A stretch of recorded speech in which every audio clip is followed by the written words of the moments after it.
Yo, what's up, sports bettors? I got a quick player prop for you for game 5 of Heat versus Celtics. So you can see the market is giving Miami no respect. They were up 6 points at the half in game 4. They couldn't get the job done. And you can see lines have been pretty static. They're roughly around plus 264. This odds jam algo odds column is just a weighted average of all of the sports books. And again, it is completely free, browsing odds on OddsJam. Any sport you want to look at, any market you want to look at player props, you want to look at team props, whatever. It's completely free to browse odds on OddsJam. And the reason we do this is, it's pretty simple concept, but getting the best price is essential. If you want to make money as a sports bettor, you always have to get the best possible odds, right? Like if you're placing bets at minus 350, when other books are offering minus 276, pretty simple. You're not going to make money sports betting. As a sharp bettor, it's all about finding value, finding an edge in the market. So you need to constantly, be looking for good bets, be looking for value in the market. So one play that I went with is actually based off questionable news for Thursday. So you're going to see Gabe Vincent. He may have reduced minutes in game 5. His ankle apparently is hurting, and he's questionable for Thursday. So this caused the market to move. Like I've explained this before, but sports betting lines can change at any time. So you're going to notice after this news came out that Gabe Vincent was questionable for Thursday, most books, so if we just pull up FanDuel as an example, they initially had his under 12.5 points at minus 122 odds. Once the news was announced that his ankle had some problems and he was questionable for Thursday, books started to rip odds in favor of his under. So FanDuel moved their line from minus 122 to minus 154.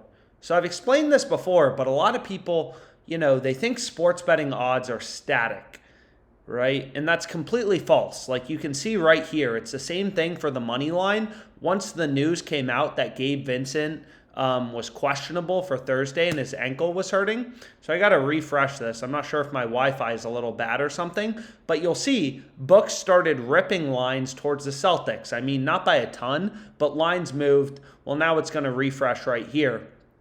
So I'll show you here in a second. But long story short, sportsbooks are always adjusting to new information coming out in the market, right? This is a sports betting market. You think about the stock market, not the stock betting market. If positive news comes out about a company like, their sales are doing better than expected, the price of the stock will go up, right? Because it's reflecting new information in the market. The market is that's why you look at sportsbook odds, right? Sportsbook odds are a reflection of all information available in the market. So you're going to notice, once the news came out that Gabe Vincent was questionable for Thursday, lines actually slightly bounced back towards the Boston Celtics. So once this line movement chart loads, my Wi-Fi is a little slow. I'm in this Airbnb, which is a little annoying, but regardless, what you're going to notice is all these books for Gabe Vincent, once the news came out that his ankle was slightly hurt and he's questionable for Thursday, books started moving lines in favor of his under, right? That should make sense. There's new news in the market. His ankle's a little bad, so he's probably going to have less points. So his under is more likely, which is why books moved his odds on his under from minus 113 to minus 154 on FanDuel. If you look at Caesars, they also moved his odds, right? His ankle is questionable. They moved from minus 117 to minus 137. DraftKings did the exact same thing. So Gabe Vincent, right, the market is reacting to new information. His ankle's hurt. His ankle's messed up. He's probably going to play less minutes. So the market is saying, okay, now Gabe Vincent is more likely to go under 12.5 points. But because all these sports books, every book sets lines independently. So here you can see once the news was announced for Gabe Vincent, the Celtics went from minus 250-ish to roughly minus 265-ish. So a 15-cent swing as well in the money line odds. And again, this is why line movement occurs in sports betting, right? There's injuries, there's weather changes. Lines can move at any time. but it should make sense as a sharp bettor that all of this information is relevant. So because all these books set lines independently, so you'll see Pinnacle right here, it's known to be the sharpest, the smartest sports book in the world. They moved the odds on Gabe Vincent's under 12.5 points from, minus 107 to minus 144. So all these books are reacting to this new information that's present in the market. But Fliff, this new sports book, Fliff is a new sports book. They offer, I think, an $100 sign-up bonus when you sign up. But they're asleep at the wheel. They haven't moved odds at all. They're still at 115. So because all these books, they all want to set lines independently. They all want to be unique. Every book has to update odds. And sometimes you can catch books sleeping. And you can see Fliff Sportsbook, after this news was announced, they didn't update their odds at all. They're still offering minus 115 on this play, which is a super profitable bet. So I locked in this play, as you can see right here. So I'll just, Fliff doesn't have a website, so I can't show you it on a desktop view. Like, you can't log into Fliff on your computer. It's mobile only. So you can see I hit this bet for $250 at minus 115 odds. Because again, books set lines independently. So as a sharp bettor, you use all this other information. All these other sports books have adjusted Gabe Vincent's odds. They've ripped his under, right, to be a lot more favored. Fliff is still offering this line at minus 115. So I ended up locking this in. No-brainer bet, profitable bet with a 1.73% profit margin.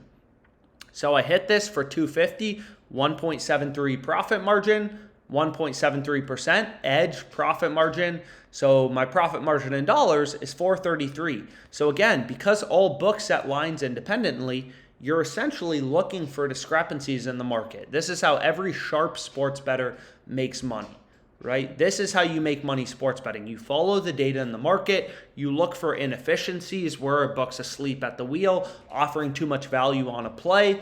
And here you can see Gabe Vincent under 12.5 points is clearly a profitable bet. 1.73% profit margin. And a lot of people, they don't understand why this is so powerful, right? You got to remember, this game is tomorrow. So if you could earn, let's say, even just a 1% ROI on your bets over the course of a month, 1% ROI, 30 days in a month, you're betting on games that are within the next 24 hours in general. Like when we're betting on the MLB, it's typically games that are that day or within the upcoming day.